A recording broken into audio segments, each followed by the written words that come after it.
Right. Welcome back to this afternoon session on day one of hearing 9. The next submitter we have, I understand, is Mr. Peter Malcolm. Mr. Malcolm, please come up and have a seat here. Thank you. Now, Mr. Malcolm has a presentation to share, and I'm just going to say this is going to work, but I do also have printing copies. Okay, so we have your presentation up here on the screen. We also have it on our screens as well. So if you see us looking down at our laptops, we're not on Facebook updating our Facebook status or watching cat video on YouTube. We're just looking at your presentation on the screen. Thank you. Or I'm We've got a hard copy as well. So it's a genuinely multimedia presentation. So we're in your hands, Mr. Malcolm. Whenever you're ready. And sorry, Mr. Malcolm, I don't actually think this is working. You're going to do the clicking? I will. Just for the commissioners, others in the room, I've known Peter Malcolm for a number of years, but I don't believe I have any conflicts with what he's about to do. Thank you. I'd like to start first of all by thanking you for the opportunity to actually give a presentation or give some thoughts on the proposed final district planning. Thank you. I would like to just discuss a couple of things. First of all, I'm interested in just the actual subdivisions, particularly lifestyle blocks, and also boundary changes. So,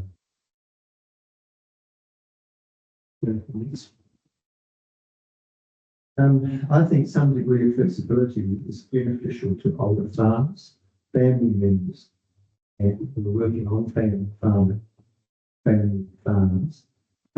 rural workers, and this kind of lifestyle blocks. This will help reverse rural depopulation trends and rural labour shortages.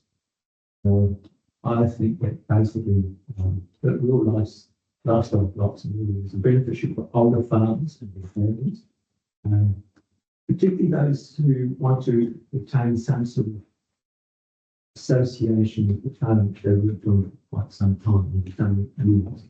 So I think it would be quite beneficial. They can actually go through and retire, slow down. Now I think they would appreciate the opportunity to remain on the farm where they see much of their life instead of selling and moving away from the district. And we reside in a still independent block, thus retaining associations and connections with the area. The same would apply for family members working on family farms as well. As far as rural workers are concerned, any rural workers are actually tied to the farms which they're working because of the housing provided.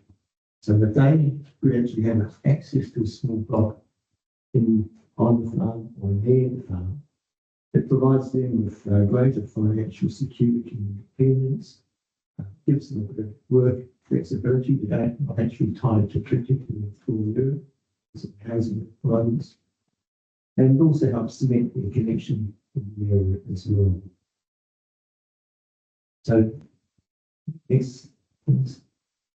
So lifestyle blocks in rural areas actually helps reverse the current rural population trends, helps reverse rural labour shortages as well, and leads to greater investment and enhanced rural productivity. I think that helps the whole district and the whole community. Excellent. So to cater for those situations, I would suggest that farmers, landowners can cut off up to this surrounding. Once again, it's an advantageous to them because what it means is they don't necessarily have to shift, stay in the house which they live in for some time, family connections and memories and things like that. And I would suggest that perhaps a cluster option, say 2 by 1 hectare lots will come into rural areas. And rather than sort of having everything broken up into lots and lots of small titles, and I think in both of the above some areas, the balance pasture should specify something like say 40 hectares or those sorts of. You're not going to get lots and lots of blocks being broken up as such. Small blocks, it's basically going to be larger plots and the smaller on those individual blocks. In order to protect the productive capacity of any small lot should be best productive land adjacent to existing smaller blocks. So what you often find is that this current district plan, you often find there are smaller 1 hectare or less titles. So if they're adjacent to larger farms, so if there was some sort of subdivision or smaller titles, they should be adjacent to that, or on less productive land. What do I mean by less productive land? That can be land which is on poor soils, steep, which will be flattened, or could even be a case where basically if they're block, part of it might be in bush. So that could be as part of the conditions. That bush should be kept at perpetuity and so on. So it helps with that bush.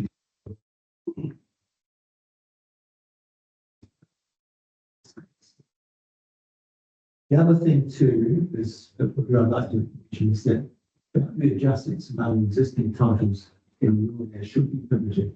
Now the current, my understanding is the current district plan allows for boundary adjustments. And because of the fact that you can actually get down to less than 1 hectare, so 5,000 square metres, you can actually go to and get down to quite small lots. The proposed district plan suggests that basically the smaller parcel should size of 8 hectares. I would suggest that's a bit too large and there should be basically more flexibility. So if you've got 2 blocks alongside each other, say 20 hectare blocks, you might find that one person might say, I don't need the whole 20 hectares. I might just require 1 hectare. And the adjacent property owner might say, I wouldn't mind an extra 19 hectares. Puts the viability of the farm, depends on invest in what makes that shed much more viable. Things that basically like to invest more money in the actual farm itself and help improve productivity. On the other hand, you might also have a situation too where you might have a 1 hectare block adjacent to a 50 hectare block, and the person at 1 hectare might say, I wouldn't mind an extra 4 hectares, which means that I can go expand my Paihia bulb operation and or do other sorts of things with that land. And the person with the larger block will say, I'm not going to set extra 4 hectares. So I think the important thing is just the flexibility, having that flexibility. The important thing is that this policy will not result in additional titles. And when we've got the titles here, it's not going to be a possibility, it's going to be a relatively small number. But it could lead to greater investment in enhanced rural productivity throughout the district, thus benefiting everyone. So that's what I would suggest at this stage. We go to the next thing, just a summary. Lifestyle blocks will areas provide many benefits. Farmers, landowners be permitted to carve up 2 hectares during their home. Cluster options say 2 by 1 hectare must be in rural areas. This will cater for, say, a couple of children, something so the original family farm.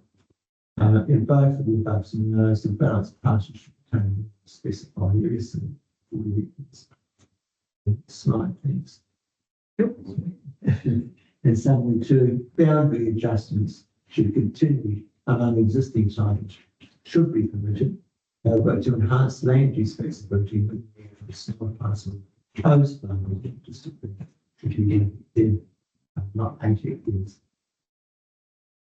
And lastly, thank you very much for your time and attention. Thank you. Thank you for very well focused and comprehensive presentation. I followed with interest. I'll see if there's other questions from the panel. Yes, I do. I'm not sure if Peter was around in the 1980s. The operating district plan then had a subdivision option which refers to the less productive land, and that was sort of steep. So we see a lot of those blocks sitting at the back of orchards. Is that the type of thing you're talking about? Yeah, it's basically, and you could have a situation where, in that situation, yes, but also on larger lots as well. So that's what I'm sort of saying.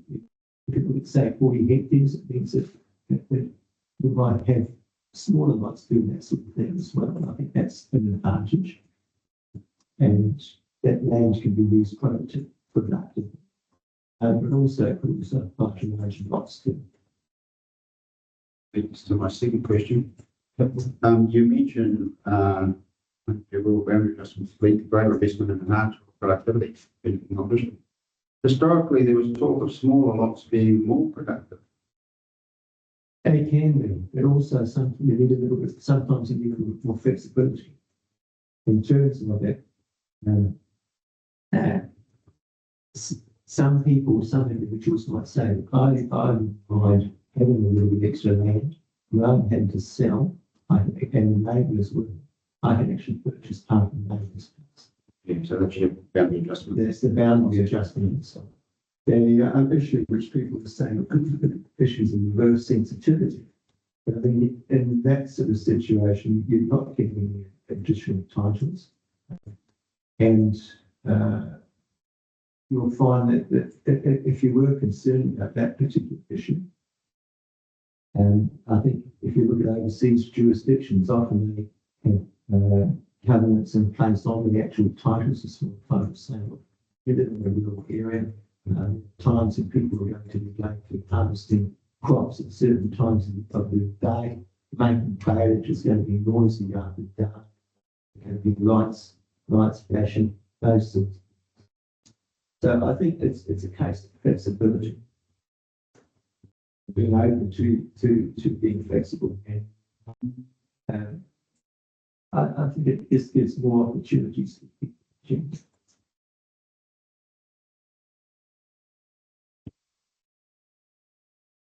Yeah, thanks. More of a, well, I guess it's a question, but talking about a family farm, that's, for a long time and firing and is continuing to farm that land. There's another option rather than subdividing, there's another option to provide another dwelling, like a retirement dwelling on that same land, so that the land is retained size, but there's no subdivision. Yeah, that's an option as well.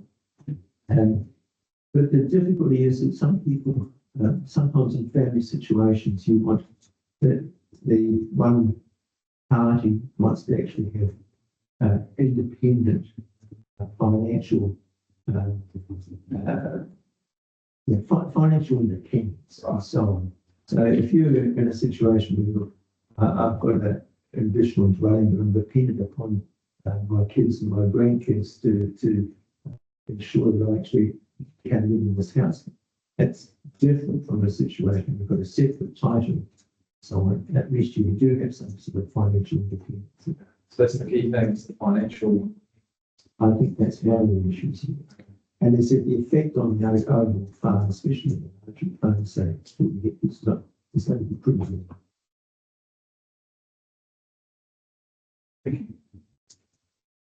Yeah, just one question if I may. So I'm a retired farmer, I've just retired, so I split 2 hectares off part of the allotment. And these people sell it. Yeah, that's an option. That's a possibility too. That could actually happen. I mean, I think if you look at just about any situation,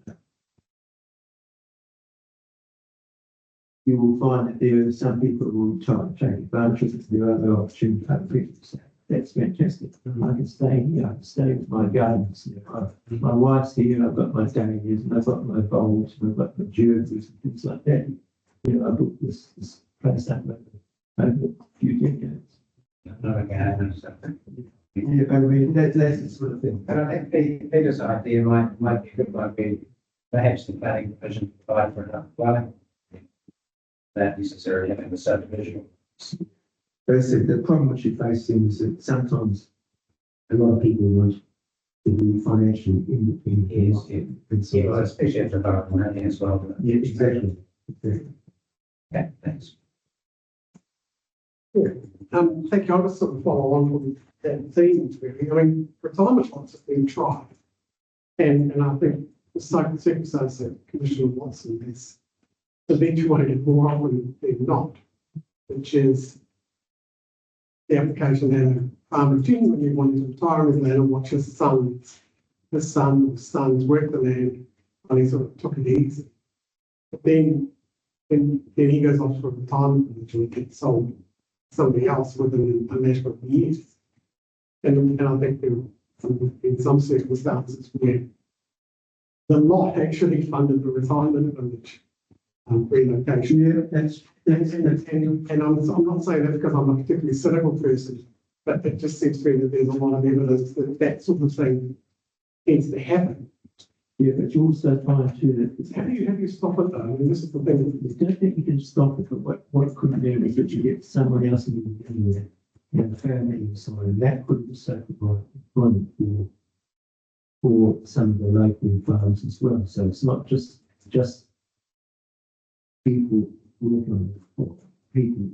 What could happen is that someone would buy who would go through the same, look, I like living here, but also my kids and my teenage boys and myself and my spouse or partner might want to work on farms around the area as well. So basically, the costs would be providing and also helps with the reduce the depopulation of which you often see in some of the areas when the state. If we were to recommend such a provision, do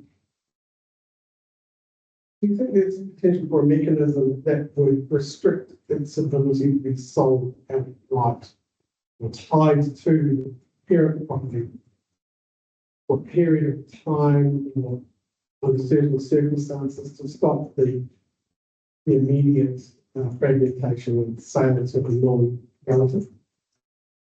Yeah, well, that's one option. I maybe I don't know if typically that would be to implement. But he said that if you had a small lot there, it could be retained in the family. It could be bought by someone else outside the family. But basically, it does reduce the potential depopulation. It keeps the small schools and areas going, small businesses, and its potential labour for surrounding farms and areas as well.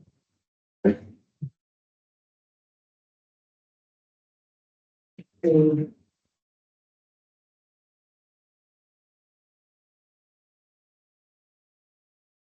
yes, so with regards to boundary adjustments, I mean, can we just refresh our minds? How are boundary adjustments enabled in the plan? What is it about the boundary adjustment provisions you'd like to see change? Well, the current situation is that in rural areas, boundary adjustments are permitted. Now, as I understand it, some of the smaller titles, you're allowed to go from down to less than 1 hectare and so on. So if you've got a property which is pretty large, and you've got a smaller title side, a situation they'll exchange land one time small. I would suggest that currently the proposed district suggesting that the village size of the smaller should be 8 hectares. So if you've got, say, 2 titles, one might be, say, 20 hectares, the other one might be 25 hectares, you might have a situation where currently the 2 properties. Basically, you want to see a smaller lot size. Exactly. Sorry, I just realised that. Okay, no, I understand that. So basically, it gives greater flexibility, and it could be beneficial to neighbouring neighbours. And it means instead of having to sell and move to an elsewhere, they can say, okay, an extra piece of land next door may be available to a boundary adjustment. So that essentially that means that both parties are happy. You get stability in the community. People just not suddenly moving away. Basically, they can retain their property, and it also means that they have flexibility to go something else for expanding their businesses that we do that. So, Thank you. Well, thank you very much for your presentation and your attendance today and answers to my questions. thank you very much for your help. Thank you for your attendance.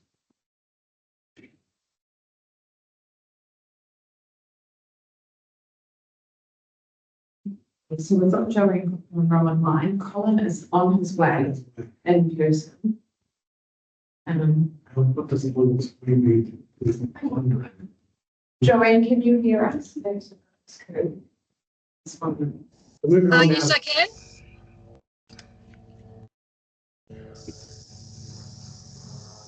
Hello, Ms. Cook Monroe. We're just waiting for your other colleague who will appear here in person.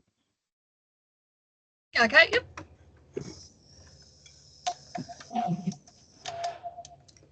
He should be there shortly. I did give him the right address, hopefully. Oh, yeah. We are 10 minutes obviously ahead of your schedule, so.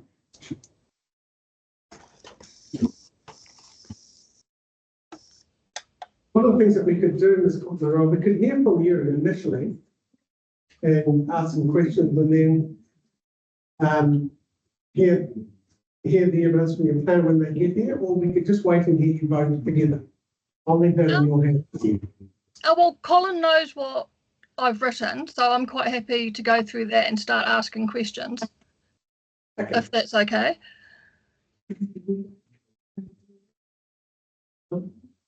Here he is now. Good timing. Take a seat. You're Mr. Hannah? I am. Good afternoon, Mr. Hannah. Welcome. Have a seat. Good to see you.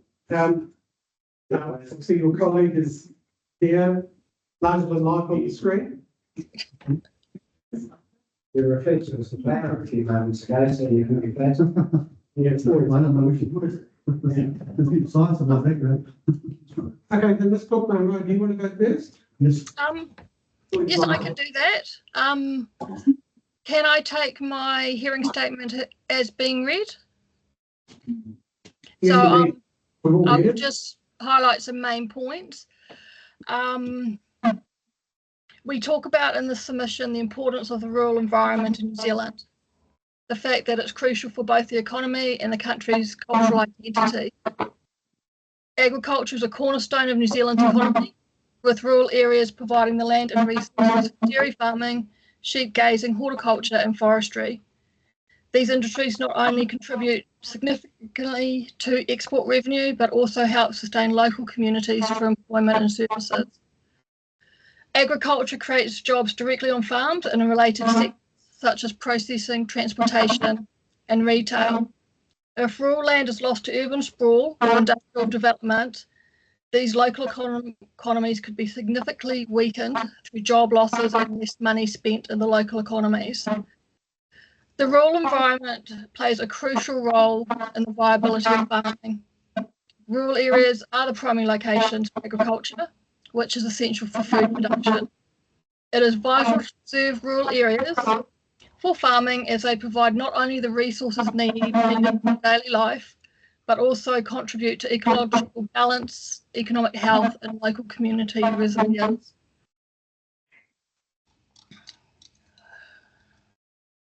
I think, that's the main points I wanted to make under our heading general comments. Would like to say, once again, a very thorough 42A report from Council, which has been really appreciated, makes it very enjoyable to actually go through and look what the responses to our submission points are. The majority of our submission points have been accepted, and in a couple of cases I've just made the comment that we reserve our right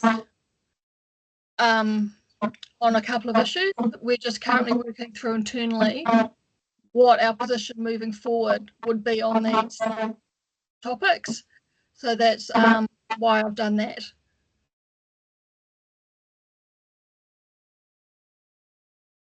Any questions?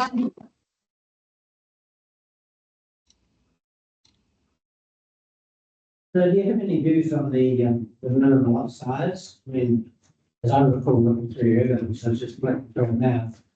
You're still batting 40 hectares, but I'm going to It's something we actually debate a lot. Colin might have more of a focused comment than I do. 20 hectares is still seen to be big enough, but I'm told it's not big enough for a farm to be financially viable. So that's why the 20 hectares has been chosen. I do believe that subdivision in the rural environment should be able to happen at a smaller lot size, because farmers are often wanting to subdivide off either to get a separate house title or for a family member, or just to realise some of the money they've had invested in their land. So your case would be very much that you really still want to maintain a minimum lot size, but have maybe exemption provisions to provide for sort of things referred to, maybe depending on the children and smaller lots for a particular reason. Yes.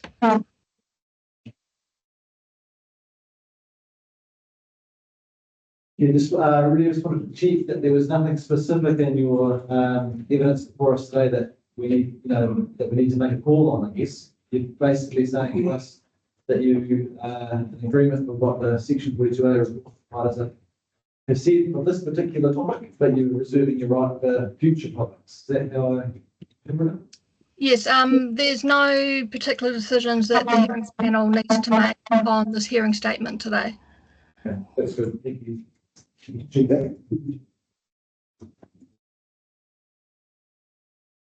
Thanks. Yeah, you make sort of reference to private property rights being protected. Could you expand on that? It's one of the big issues we face for our members. District plans, by their very nature, impose rules over land, but sometimes those rules will be over land that's not owned by the council. And it's about allowing landowners to be able to do within reason what they would like on their property and not have that private property right taken away, but also realising that our farmers, they are kaitiaki. They do look after their farms, they do look after their waterways. A lot of the members I work with tell me what they're doing on their farms to fence off waterways or natural vegetation. So yeah, it's just about not imposing too many barriers. Yeah, I probably should declare I still farm a little bit of land. The problem we have is, or at least Learned Gentleman alongside me and our plan is going to have, is the balance between the national and the regional policy statements relating to highly productive land and wanting to retain larger land lots so we don't lose the scale, which comes back to the allowing for subdivision specific purposes. We've heard things like worker accommodation. How would you see that work? Because I know you're the subdivision, you allow for subdivision for specific purposes for the landowner. The MPS for highly productive land has created and continues to create a lot of debate among us at Federated Farmers. I do think you can provide for subdivision and still adhere to the MPS, because the MPS is only related to highly productive land. A lot of councils in the Waikato take that as meaning productive land. So there are levels of productive land which could be suitable for subdivision.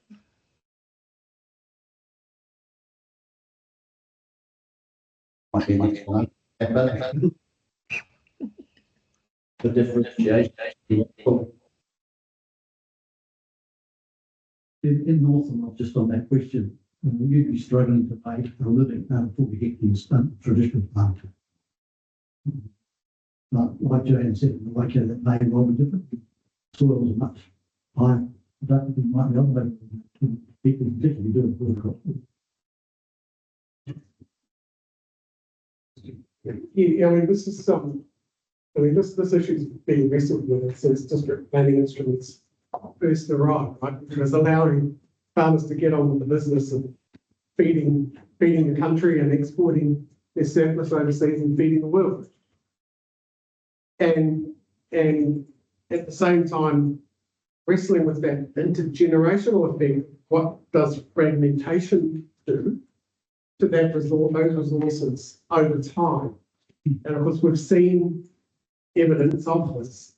I mean, rural land probably is the cheapest land there is on the spectrum. And there are a wide range of people who particularly want to live on cheaper land, with a get away from the city and have that rural lifestyle. It's balancing the need to avoid fragmentation, or at least manage it,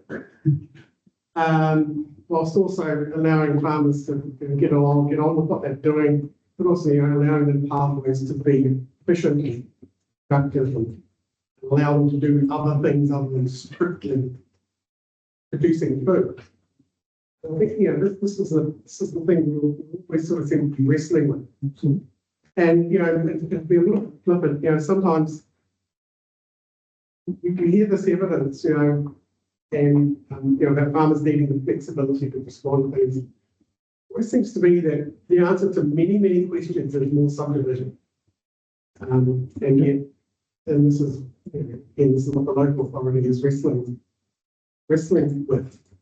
And I think added to that too is the whole thing about this highly productive land. Class 1, 2, and 3 soil is mainly about growing food, not livestock. You could argue that land use class 3, LEC 3 is particularly good for dairy, white cattle, and what have you. But in terms of class 1 and 2, it's about growing potatoes and onions, and fruit and vegetables. And of course, class 4, 5, and 6 can actually be very productive. Talk to people in the wine industry. They love 5 and 6, 4 and 5. But also too, you've got the sheep and cattle farms. It seems to me that as your land use capacity decreases, the bigger the parcel of land you need to make it work. And again, that's what we're wrestling with, where yes, you can make smaller lots work for horticulture, but then to make anything work that isn't horticulture based, you're needing a larger area because you're dealing with hills and varying soil qualities and what have you. Would that be fair? That's a very good observation. And I'm noticing now, because we had moved to Lake Farm, we had moved to town. Now the people that are coming off rural land to work in town has just increased dramatically. I'm seeing that every day. I sort of segueing into your evidence there, and I didn't mean to break the stride. Did you want to present something to us? Do you want to ask that question to since Cookville Road?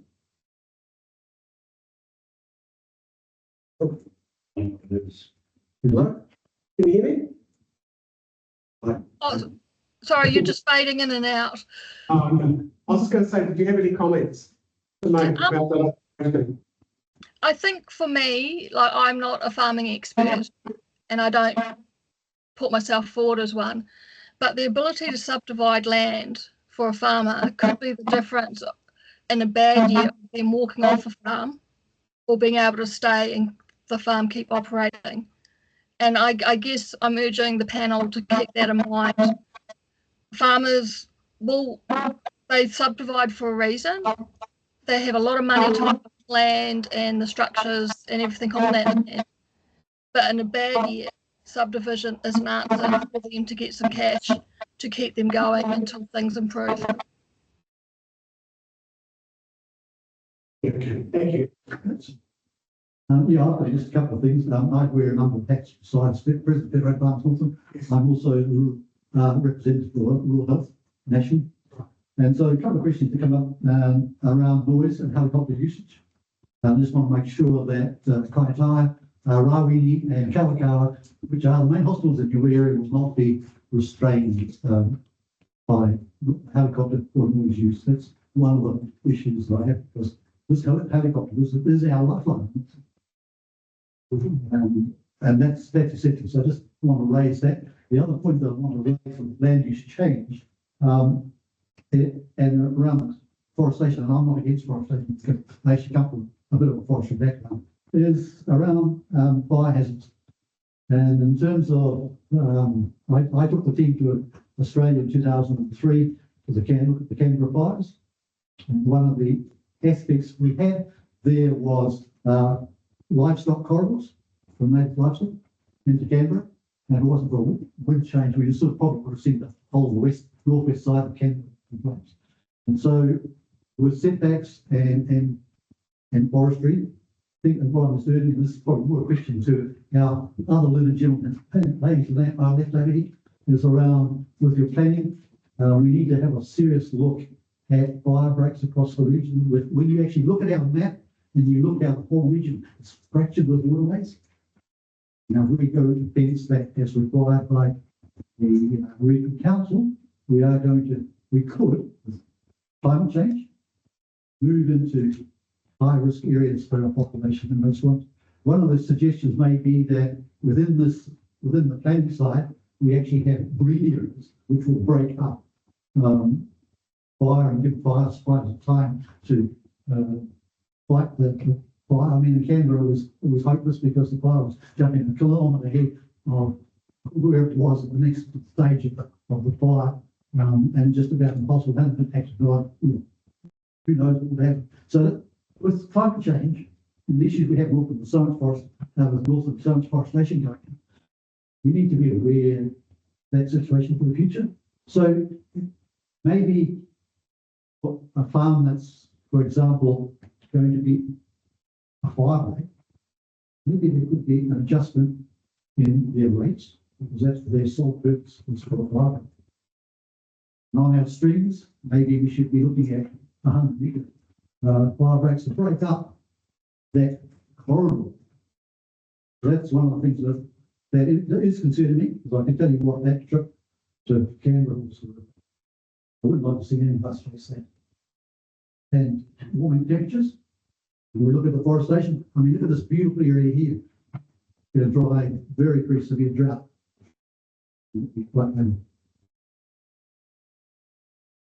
So, and I want to thank Joanne for the hard work, because man alive, she takes a huge amount of pressure off me.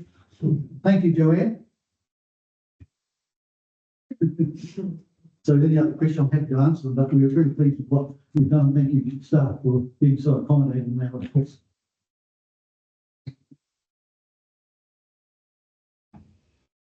You mentioned noise. I wasn't chair of that panel. That was done by our chairperson, Mr. Smith.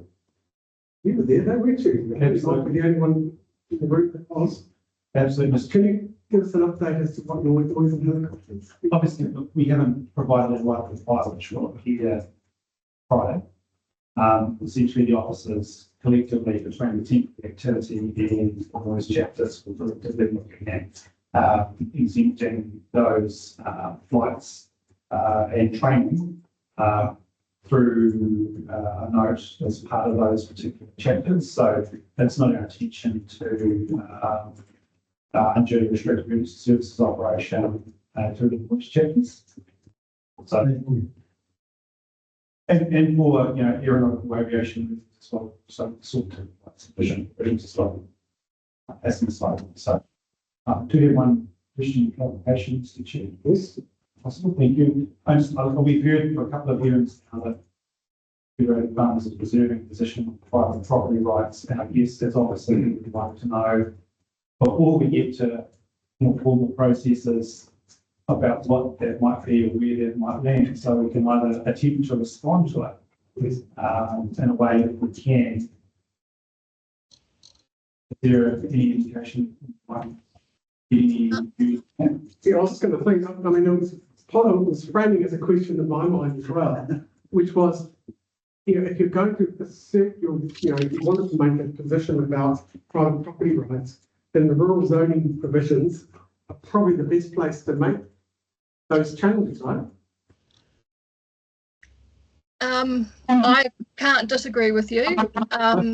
It's just the fact internally at the moment we're debating this, so I can't give you a solid answer, and I didn't want to give you an answer and then for it to change down the track. But I can undertake to give the panel and the council some certainty on those matters that we reserve position on.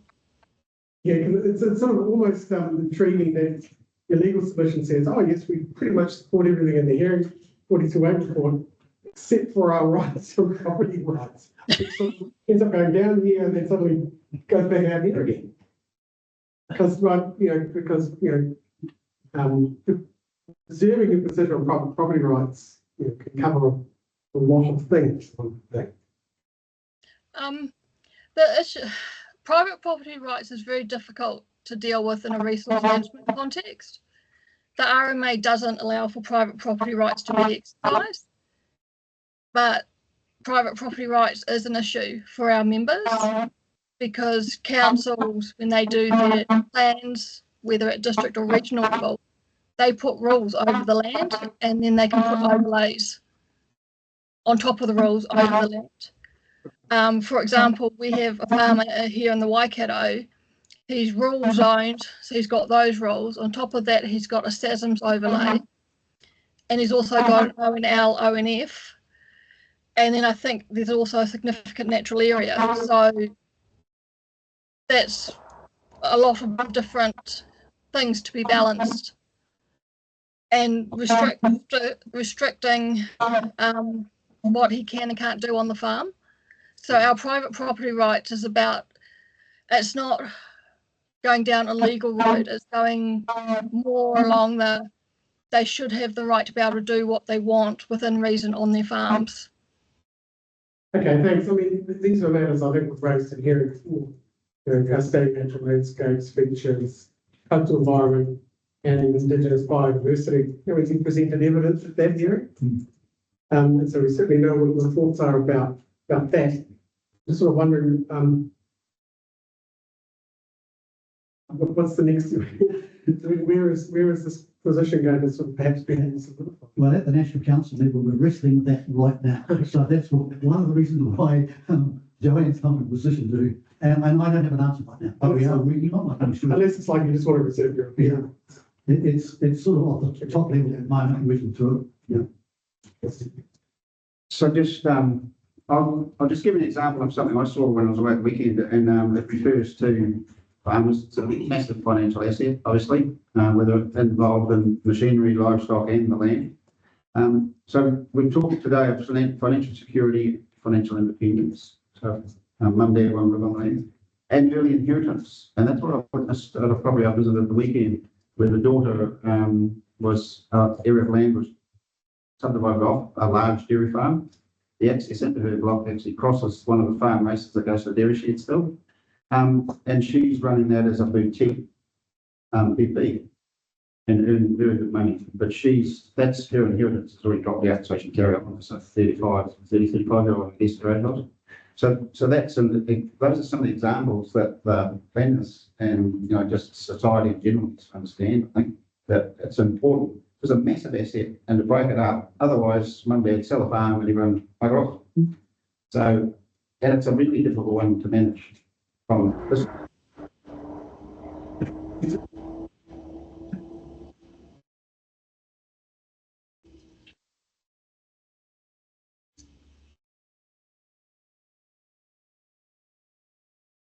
Okay, we should clarify somewhat. As much as I think it's possible. Yes. Okay. I'll ensure we come back to you as quickly as we come to a decision. Well, here's the thing is that you're a regular, you're submitting on regular part of the plan. We've got more presentations to make. We're encouraging these ongoing submitters to engage council officers, We can do that. clarify your position, it might be something you might want to engage with. I'm sure we can do that, Joanne, can't we? Oh, definitely can do that. Okay, well, I don't think we have any more, unless there's anything else you'd like to So I say. think I've covered off the major concerns I had around the health aspects. Yes, and a very important issue to rural health. It's a theme that comes up often. And whilst the district plan itself has limited scope in that area, it can be supportive of these outcomes and the health of the rural population is really important. So thank you for reminding us of that. You mind? Feel free to remind us. Well, thank you, everybody, for your time today. Okay, thank you, Ms. Cook-Monroe. We'll see you again soon. Yep. Thank you for having us. See you in the new year, I think. We March of our next hearing. Yep. Thank you. Well, they're not, the next submissions will be here. Any other questions? So I will stop this recording. We will have a wee pause and that will now arrive. Is that what you'd like to do? Or- I'm just opening up. Colin might like to continue to entertain us. Might be the worst person on earth, didn't Yeah, when are these guys? That was They come were- at 10 to 4. However, I've asked them to come in by 3. Fine, okay, so we'll just take a 45-minute adjournment unless they turn up earlier. Yeah, perfect. And, you can- Stopping the recording now.